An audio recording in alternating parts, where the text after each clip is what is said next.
3, 2, 1, go.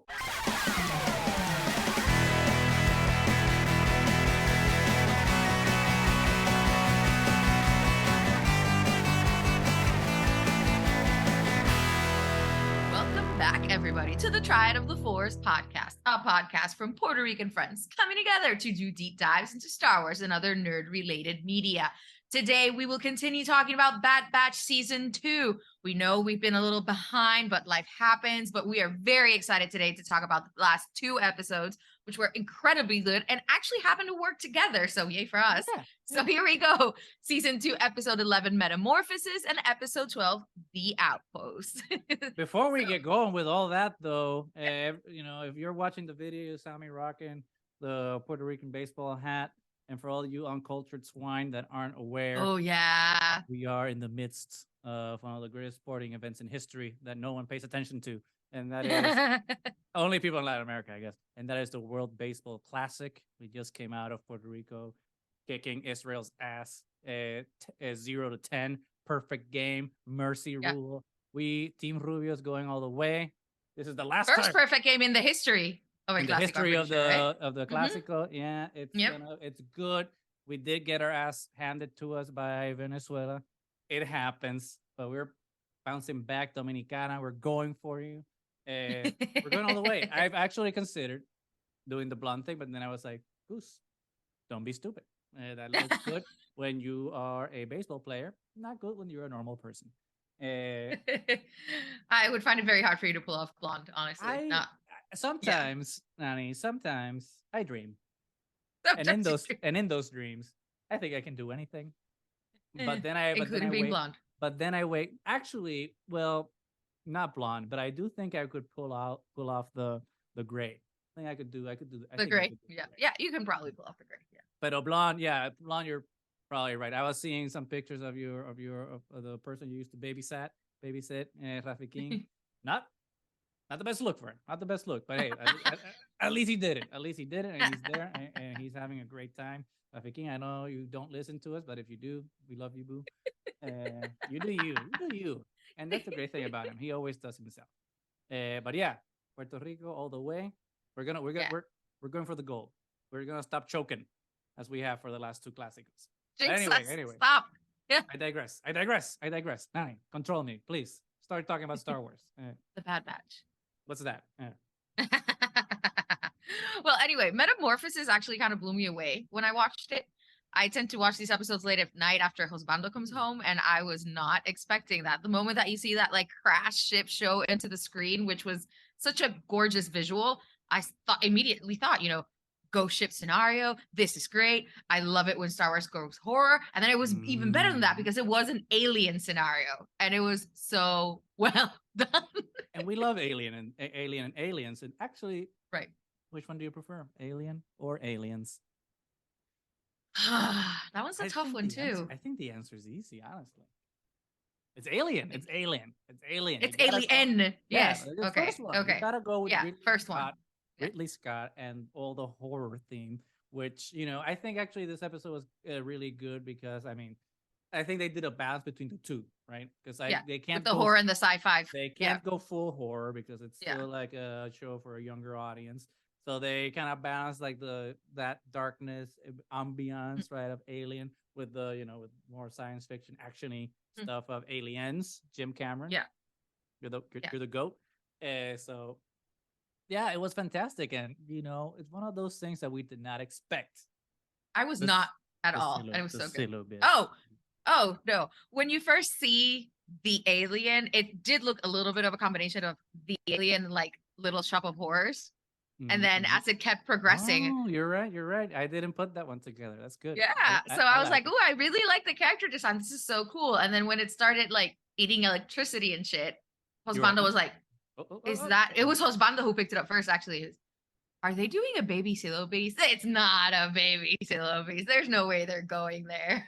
And then big baby. The shot. Big baby. And it's such a gorgeous shot when you actually first see it emerge from that tower from the point of view of I think Wrecker and Hunter on the ship that see it for the first time, all grown up. and it was great how it was They done. grow up so fast, don't they? Quite literally. It's a tiny little one eating the crew, the giant sea lilies. Well, when you're a baby, you're hungry, you're developing. You need to, need to get those nutrients in. So, and at this point, those clone commandos and everyone on that ship, they're bad guys. They're working for the Empire. So, that's kind of open season for being digested by giant monsters without us feeling too bad about it. And they kind of did it to themselves. They did clone They the syllabus and then trapped it, and then yes, consequences. It's the Jurassic Park. It's the Jurassic Park This dilemma. Yep. Stop cloning the ancient monster that's going to eat you. It ate you in the past. It will eat you in the present. It will always eat you. And it's just like in the Jurassic Park, in the Jurassic Park: The Lost World, Jurassic Park 3, Jurassic World, Fallen Kingdom, and then Dominion, that was a dumpster fire. Same mistake. Every single movie, same result. Mistake. That is correct. Get eaten. And Papa Palpatine doing the same mistake here with the cloning of the Zillo Beast, which awesome for our sake, because we finally get to see the continuation, right, of that last season finale with the from the Tantus, Clone Wars. yeah. Oh, and it ties it back in. And this is the great thing about these last two episodes. It's like we've been talking about, like, when are we gonna see Tantus again? And now here we go. It's we're in, as Doctor Strange said, right, in Infinity War, we're in the end game now. And we truly are with Bad Batch, with like all these little pieces that are coming together. But before going into that wonderful Crosshair episode, I do have my questions about if we have finished the Zillo Beast story, because people have been saying, and I've been seeing videos online of some of our friends saying like, "Oh, we finally know what happened to the Zillo." Look at my accent coming out. The Zillo Beast, and I'm just like, we don't know, because like now it's back in, it's back in play, in Mount Tantus. It's just like what's the end game? Because before we thought that Papa Palps had already perfected the cloning, but now we know that no. Just exactly, and he wanted to make the lightsaber resistant armor and all that crap. And we obviously have seen the Stormtrooper armor, not the best. Let's keep it 100. Yeah. Not the best armor. So, Nani, what do you think? Do we think that we're gonna see more Zillo Beast, or do you think this is kind of like a nice little Easter egg to kind of have a continuation? No, I think it's all coming together, and especially with what we found out at the end of the Crosshair episode, I think it's all kind of part of the same arc, because clearly the whole reason to destroy Kamino wasn't just to like destroy cloning technology, as they say. It's because Palpatine wanted to control it. He didn't want, the Kaminoans to have, copyright over cloning, and because they had the expertise, they had the materials. Yeah, they had everything. So they destroyed Kamino and stole their best scientists, but Nalaste is not cooperating. Which the Prime Minister obviously says, isn't it ironic that, you destroyed all of us, now you have all the technology, but you can't enforce it because you do not have the expertise. So they might have the Zillo Beast now, and they might have more than one, but without Nalaste's cooperation, that's going nowhere. Obviously now we know that the ex-prime minister told them how to control Nalaste, as we know through Omega. And we'll get obviously into the Crosshair episode, but at the end of it, we know that Crosshair's in Tantus as well. So I see the trap card right there. They're going to use Crosshair as bait and somehow get to Omega. And it's going to happen. Something's going to happen. That's going to further theory. I had a crazy theory. Here we go. It's not going to happen.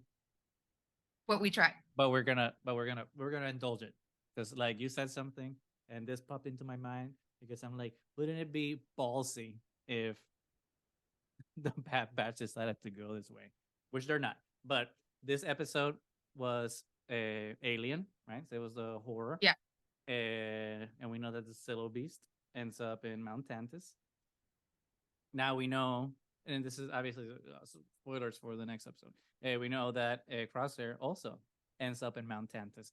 And we know that there's going to be cloning hijinks that are happening in Mount Tantus. When we have this beast, we have a Crosshair. We don't know what's going to happen. We already had a horror episode. So what if the Empire decides.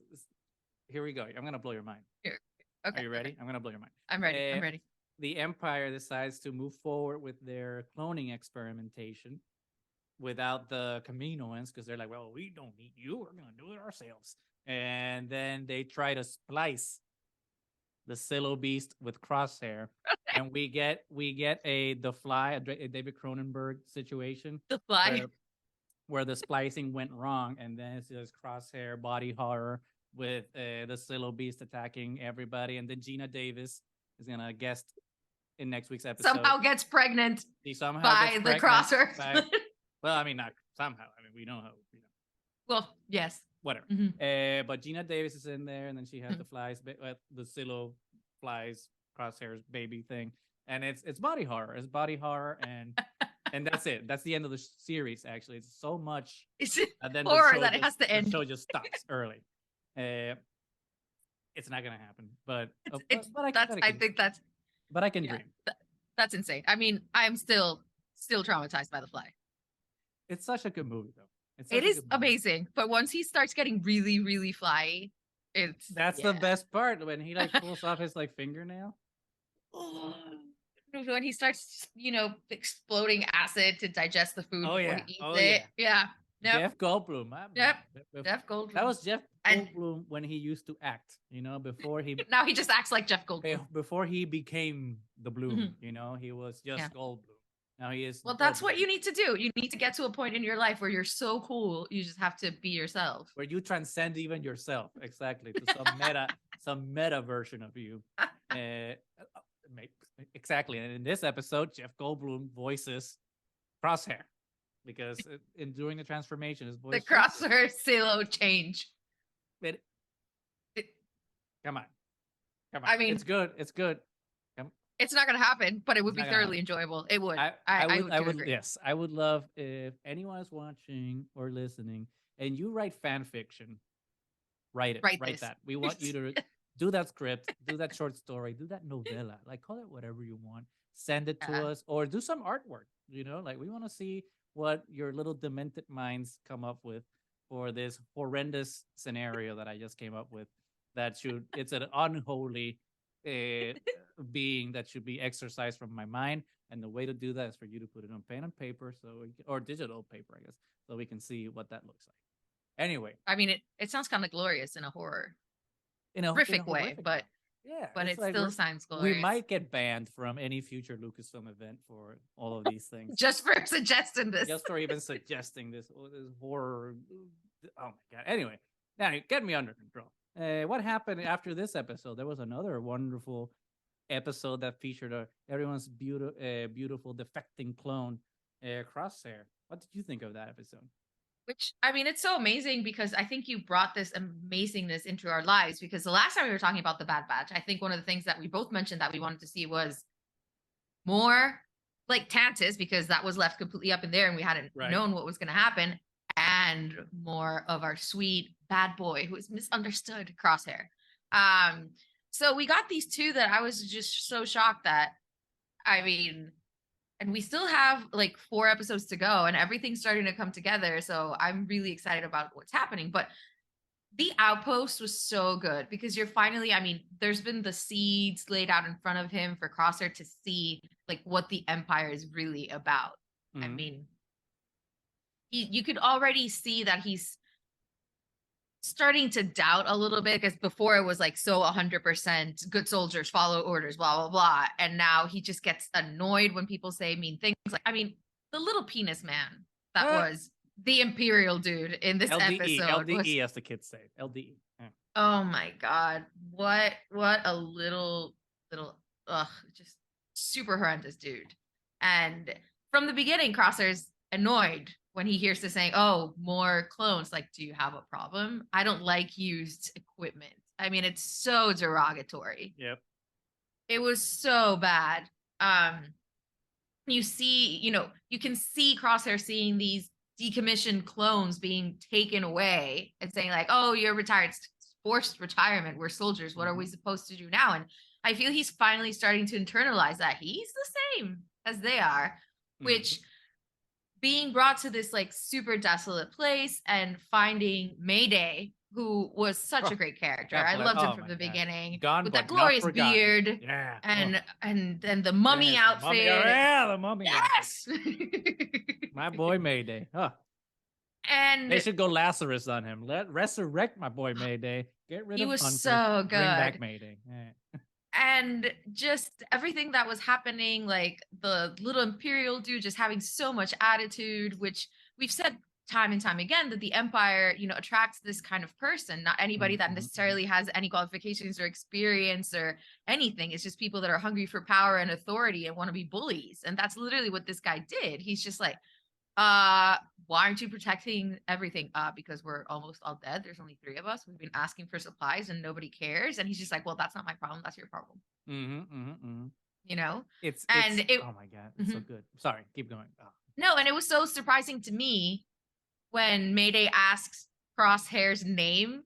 You can see him hesitating about it because for a long time now he's only been CT9904 or whatever. Right. And then he kind of stops for a little bit, and when he says Crosshair, like, see, yeah, you have a name. You're more than what you've let yourself believe that you are with the Empire. But it was such a heartbreaking way for him to figure it out through what happens with Mayday.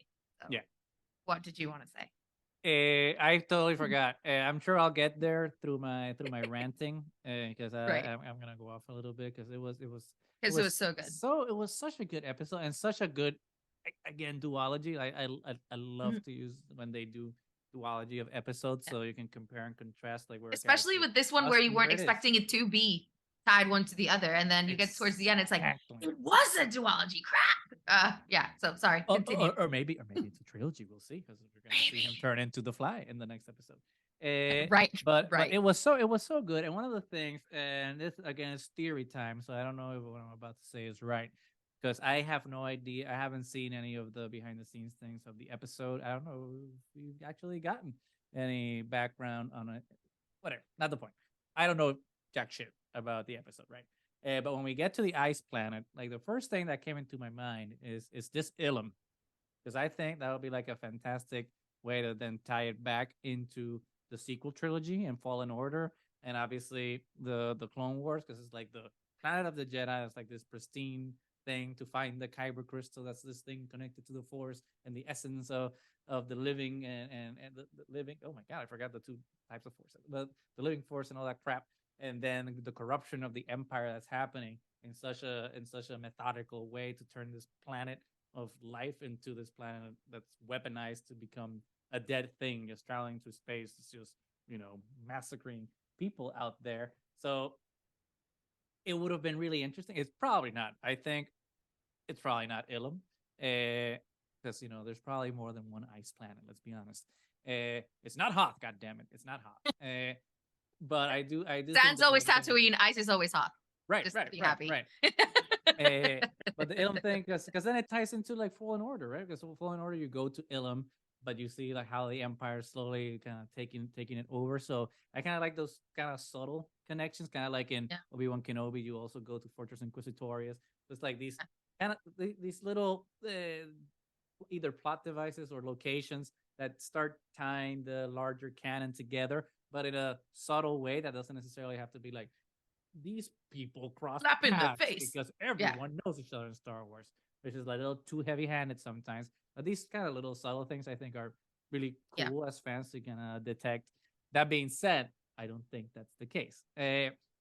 However, I do think that it was such a wonderful episode and I like that they're doing these Crosshair episodes be solo Crosshair episodes, because you do feel his isolation. You do feel alone because every time Crosshair episode in this season comes up, like these last 2 episodes, you kind of want to see the batch. It's like, but where's the batch? What's the batch doing? Yeah. How does it connect to the batch? But it doesn't. It's just like it's him, and he's always by himself. And the minute like he finds something that he can kind of connect to, that connects to his previous life, it's immediately taken away. So it's like this sense of identity. First Captain Cody, and now Mayday, who was like a new friend going through, but he was going through as well. And And it's so sad because, especially with Mayday, Mayday was somebody who clearly believed in the creed originally of the being the good soldier. It's like we were good soldiers, we followed orders, but to what point? Right. Because we've been here protecting something that's clearly above our pay grade and worth sacrificing all these clone lives, and they won't even tell us what it is. They giving us no way to protect ourselves from the raiders, and then it turns out to be just equipment for stormtroopers. Yep, that was such a good thing that they have been protecting the own thing that is it. Oh, that's what I wanted to say. It's very Andor, right? In that sense, because Yeah. when we were in Arcana 5, we see everyone build something. And I remember we were theorizing: is it nothing? Is it pieces for TIE Fighter? Is it whatever? And I know some people speculated stuff for That was the Death Death Star parts, yeah. even though I was a fan of my own theory, obviously, of it was nothing. They're building nothing. Just to entertain them and keep them quiet. They're building a piece, and then it goes into the next pod where it's disassembled. And then it's just like a thing to just keep you in this loop, which I still think would have been really powerful to just see that, like in the post credits scene or something. It's like people just disassembling the thing, and then it just goes and it's reassembled. Just like keep in this feedback loop that the Empire has you in to keep you busy and distracted. But no, the Death Star still makes sense because it's a lot of free labor, and why would you waste it? Yeah. And we see that they are in a way the architects of their own destruction, because they're building the pieces of the thing that will destroy you. Same with the clones. They are like their mission is to protect the thing that will replace them. So it's so ironic and tragic, right? Especially with this. Well, because they were dying because they had like crappy equipment, and if they would have had that gear, they would have survived longer. I mean, they died protecting something that they couldn't even wear because they're not good enough for them because they're clones and they're less than people. They're used equipment who it now needs to be like disassembled, except they're people. What a horrible way to dehumanize someone. And it's something, right, that we to tie it back to the real world, it's kind of what we see with this fascist rhetoric, right? It's and we saw it, during World War II and all. Well, we didn't see it, but the world side, World War II and whatnot, with how we have to dehumanize the other to be able to do atrocities unto them, right? Because if you don't see Jews as people, if you don't see Black people as people, if you don't see Puerto Ricans as people, if you don't see trans people as people, gay people as people, it's easier for you to remove that humanity so you can easily destroy them. Rationalize whatever damage you want to do as well. And that's what we see, like with everything, particularly right now with this whole like blatant attack against the trans community. That's what we're seeing. It's like we have to dehumanize them, remove their value, and turn them into an enemy so that we can and it's horrific. Weaponize it's such our a horrific thing to do. It's horrific, and now we kind of see how the tables have turned. The trans community warned us, and they said, well, first they're coming for us, and after us, it's the gays. And that's exactly what's happening. Where all these states where anti-trans laws or anti-drag, well, it's the same thing. Anti-trans laws are being passed. Now the next step is being like, okay, now let's look into banning gay marriage. And it's just like when does it stop? When we as a society in the 21st century, we're supposed to be, advocating for increasing our rights and being like more open and tolerant, and which tolerance is kind of a tricky word, but that's something for a different episode. Now we're kind of regressing and kind of contracting, and it's really scary. And I think that's one of the great things that Star Wars and Star Wars animation has always done. It's like take those things in the real world that have happened, and then give that Star Wars veneer onto them so that we can see them as entertainment, but then if you look deep enough into it, see the mirror and see like, oh, we're not talking about clones, we're not talking about armor, we're not talking about these things, we're talking about us at the end of the day, and like how we dehumanization of people. And that's Crosshair, right? Crosshair is the closeted gay that's like working for the Republican Party or something like that, and it's like being convinced that you're a straight man, and all of a sudden, like his, I hope Brian from Pink Milk hears this and agrees with me. But then, like his new boyfriend, his new boo, is killed, and he's like, what, like why? And like this realization is just like, oh my god, like I've been rejecting myself to serve this other thing that I've been convinced is the right thing, and for what? It's like, no, I've rejected myself for nothing, because I am not of value to that other. Them. But the Yeah. other people that have found value in me are being either destroyed or I've rejected them. Or I've rejected them because I reject myself as well. Right. Because I've come to believe that that is the right thing to do. And that's the beautiful thing of like the whole like bird eagle thing that Oh, he sees at yeah. the beginning and then at the end of the episode. I've seen some people say like, "Oh, that's the anger," and because it's supposed to be like a predatory bird or something like that. And Yeah. people have like interpreted, well, that's the interior anger and predation, right? No, that's exactly what Mayday Crosshair, had said. that This then he is releases. something It's that like, is no, a it's freedom, man. survivor. It's being a survivor. It's freedom. It's flying above the hate. That's what it is. And it was so sad because after that trek, that they're freezing, trying to keep each other warm, and Crosshair is just so invested. And especially after he himself had denied his own humanity and kind of found it through this. I hope they were boyfriends. Well, you know, walking you're through in situations like that. yeah, Keep warm. Gotta keep warm. But then making it all the way back, and all he wants is just, it's one guy, just get me a medic. Why would I waste resources on something that's useless?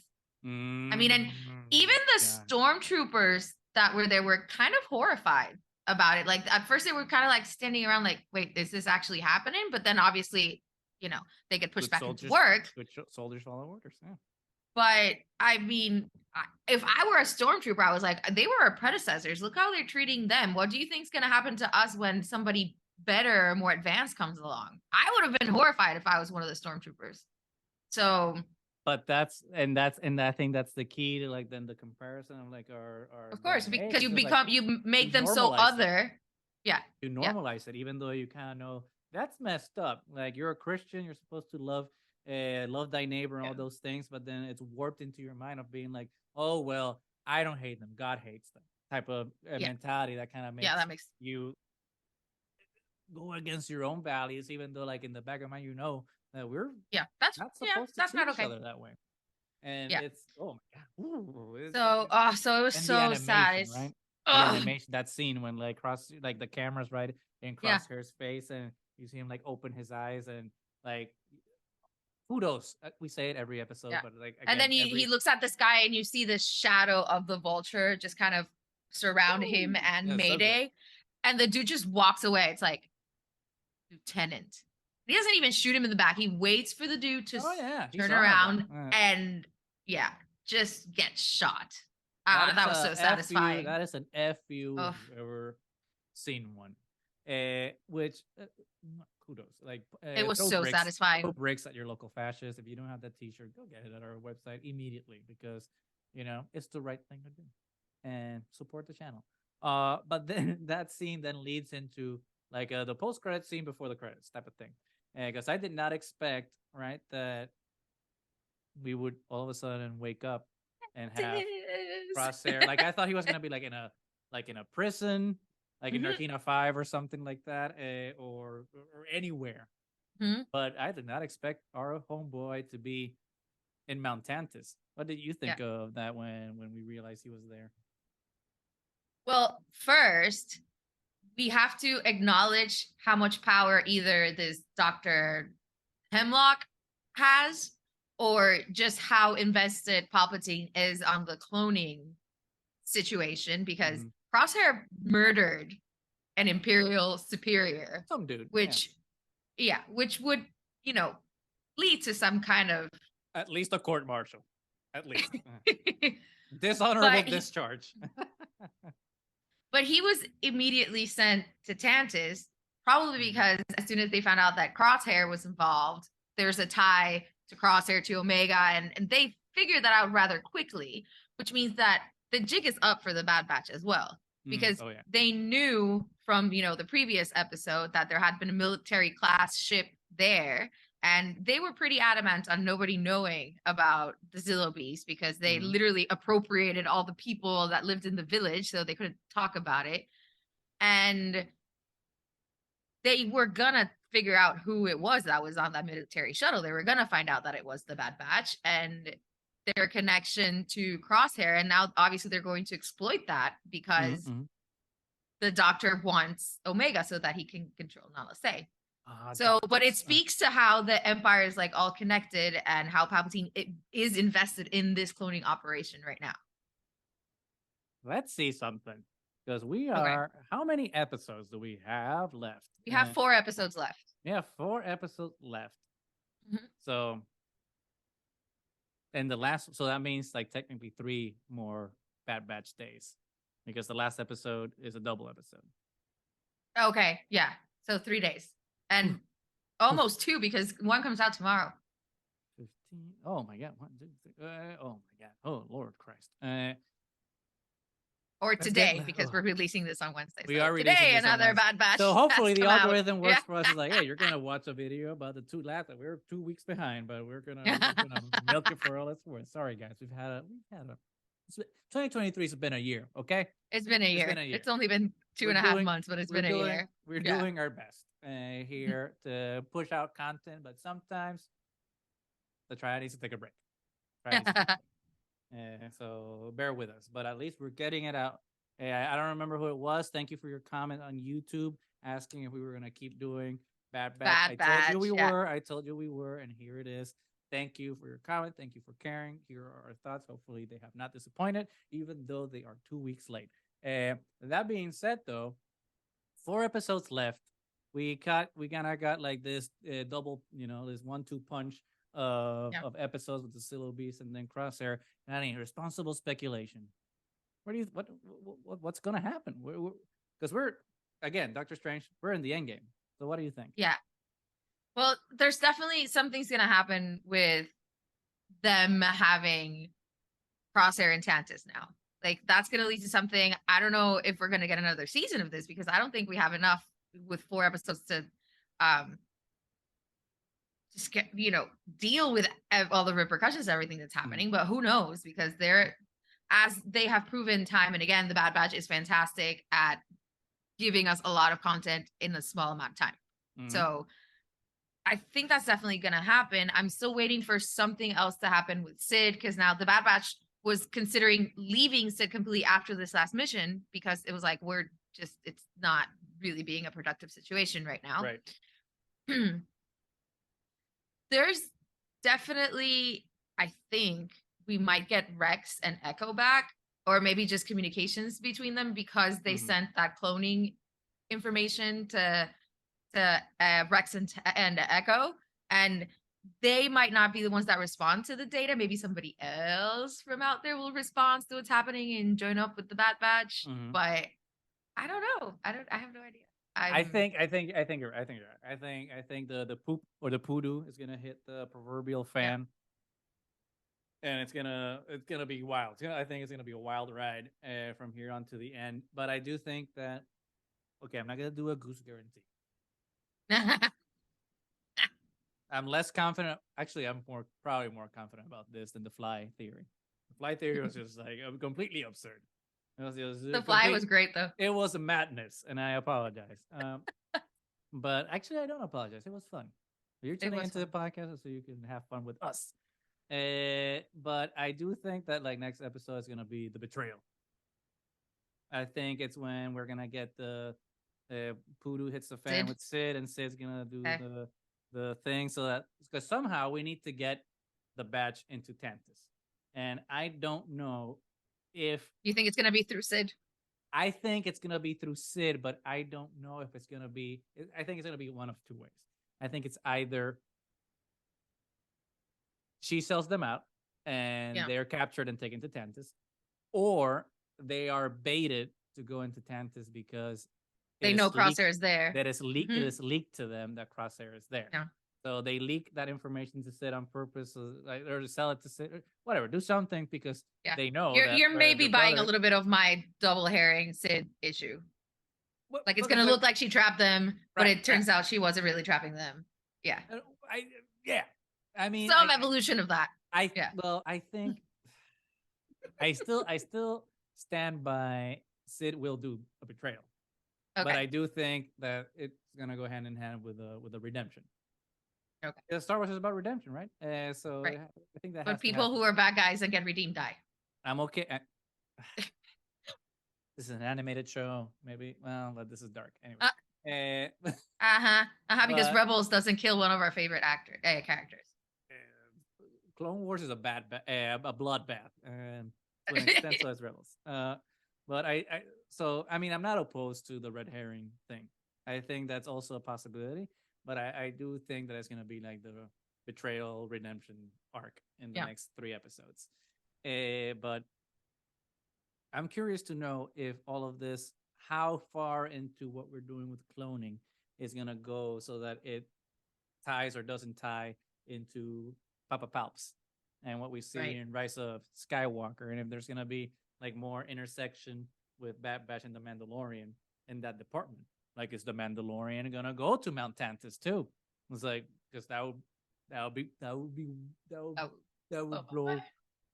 blow my mind. Okay, as much as the Crate Dragon, I mean, sorry, well, we did see it.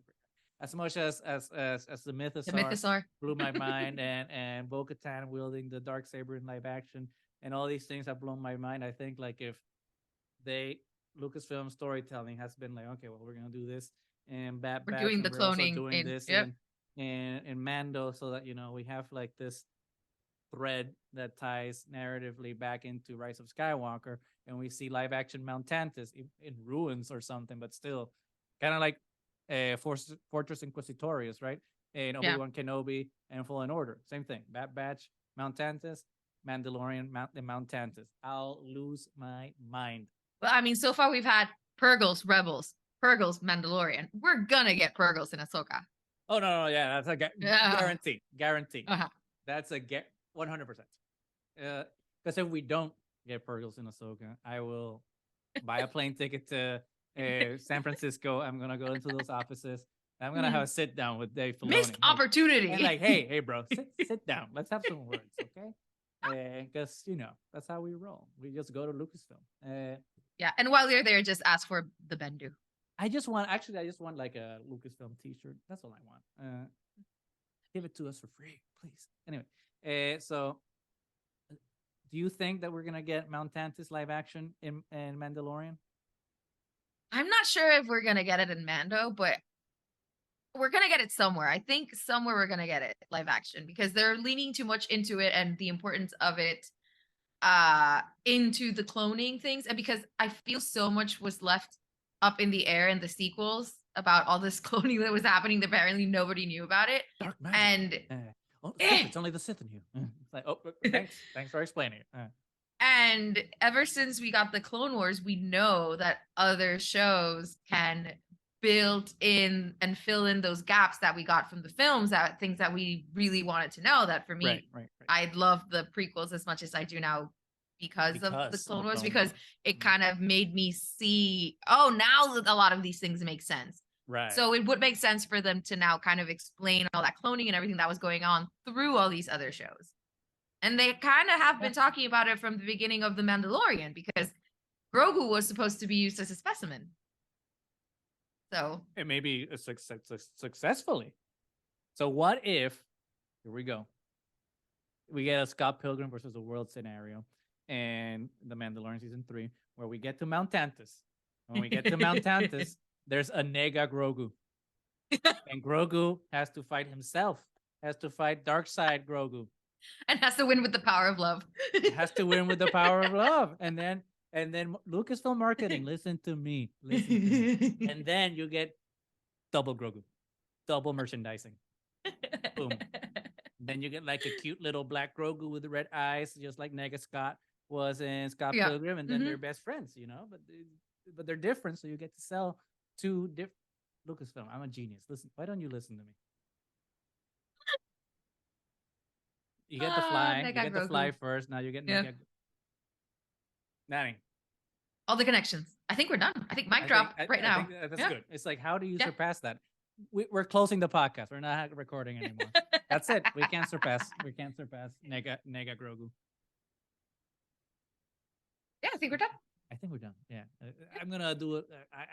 I'm gonna do something. You guys will see it tomorrow, but I'm gonna do something. You're gonna do something. Yeah. Okay. Well, I think we're done. Yeah. Anything else to say? Because I think perfect way to end. Apologies to everyone for the delay. Like we were saying before, obviously, life happens. There's a Yeah. lot of things happening in my life right now, and apparently, 2023 is being an exhausting, emotional, mental health year for everybody. So we're there with you. We're going through the same things. So thanks for bearing with us. It's now officially less than 1 month to Star Wars Celebration. It's gonna be amazing. We love to see everybody there. If you see us, don't hesitate to say hello. Don't forget, we finally have a time for our. Well, I haven't put this on Twitter. I should probably. But if you're listening, you're gonna be the first to know because I haven't done the art for the announcement on Twitter. But if you're listening, you're gonna get the scoop. We are officially have a time for the HoloNet News stage, and we are going to be there on Sunday. Let me open my calendar. And while I do that, I'm going to build the anticipation. And it's going to be on Sunday, April 9th at 4 in the afternoon, 4 to 5. We will be live at the HoloNet News stage with our very good friends, Cari Estarguartia and Alden Diaz. So now you know. Now you know. Be there. Don't be square. So that's as much, and I might be hosting a different panel as well. So that's still we'll announce that when it's ready. But yeah, see you at Celebration. And for more unhinged theories, stay tuned because we will keep going with the Bad Batch. It might be late, but it's gonna arrive. And I think with that, Yeah. we can wrap up. This is Triad of the Force. Remember to look forward to Nega Grogu and Crosshair Silo Beast the Fly horror. Yeah. Something. Don't worry, we will continue talking about the Bat Batch, hopefully on time next time, but Be on time. better late than never. We will continue, of course, Mando season 3. We're only 2 episodes into that. Well, today when it's released, it's going to be episode 3. Yeah. What's happening? I think it's going to be fantastic. Okay. But we're going to Mount Tantus, episode 3. Yeah. There. That's it. We're done. Okay. Bye. May the force be with you.